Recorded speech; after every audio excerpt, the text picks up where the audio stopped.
आज हम हैमर और हैंगिंग मैन ये दो कैंडलस्टिक के बारे में जानेंगे। हैमर और हैंगिंग मैन दोनों कैंडलस्टिक का शेप सेम ही है। अगर एक कैंडलस्टिक एक डाउन ट्रेंड के अंत में नज़र आता है तो इसे हैमर कहा जाता है। अगर ये अप ट्रेंड के अंत में नज़र आता है तो इसे हैंगिंग मैन कहा जाता है। हैमर कैंडल एक डाउन ट्रेंड के अंत में नज़र आता है और इस कैंडल का जो बॉडी का कलर है वो रेड या ग्रीन दोनों में से कौन सा भी हो सकता है। इसमें आप देखेंगे कि इसकी बॉडी बहुत ही छोटी है और जो लोअर विक है वो बॉडी से कम दोगुनी या उससे ज़्यादा होती है।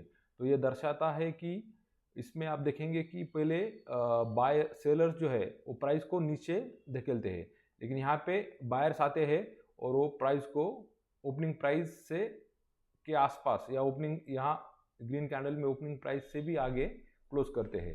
तो ये दर्शाता है कि यहाँ डाउन ट्रेंड कमज़ोर हो रहा है और बायर्स वापस आ रहे हैं, तो यहाँ से ट्रेंड रिवर्सल हो सकता है। हैंगिंग मैन एक अप ट्रेंड के अंत में नज़र आता है और एक ट्रेंड रिवर्सल का सिग्नल देता है।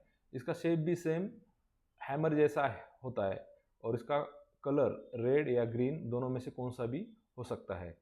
इसमें हम अगर प्राइस इस हैंगिंग मैन के नीचे क्लोज करती है तो यहाँ पे एंट्री कर सकते हैं और स्टॉप लॉस हम हैंगिंग मैन के ऊपर थोड़ा लगा सकते हैं। आज हम हैमर और हैंगिंग मैन ये दो कैंडलस्टिक के बारे में जानेंगे। हैमर और हैंगिंग मैन दोनों कैंडलस्टिक का शेप सेम ही है।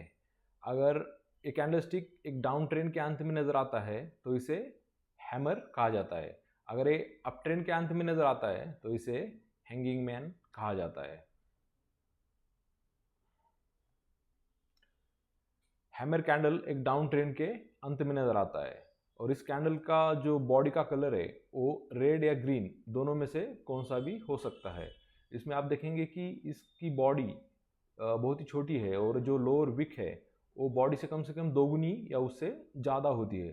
तो ये दर्शाता है कि इसमें आप देखेंगे कि पहले बाय सेलर्स जो है वो प्राइस को नीचे धकेलते हैं, लेकिन यहाँ पे बायर्स आते हैं और वो प्राइस को ओपनिंग प्राइस से के आसपास या ओपनिंग यहाँ ग्रीन कैंडल में ओपनिंग प्राइस से भी आगे क्लोज करते हैं। तो ये दर्शाता है कि यहाँ डाउन ट्रेंड कमज़ोर हो रहा है और बायर्स वापस आ रहे हैं, तो यहाँ से ट्रेंड रिवर्सल हो सकता है। हैंगिंग मैन एक अप ट्रेंड के अंत में नज़र आता है और एक ट्रेंड रिवर्सल का सिग्नल देता है। इसका शेप भी सेम हैमर जैसा होता है और इसका कलर रेड या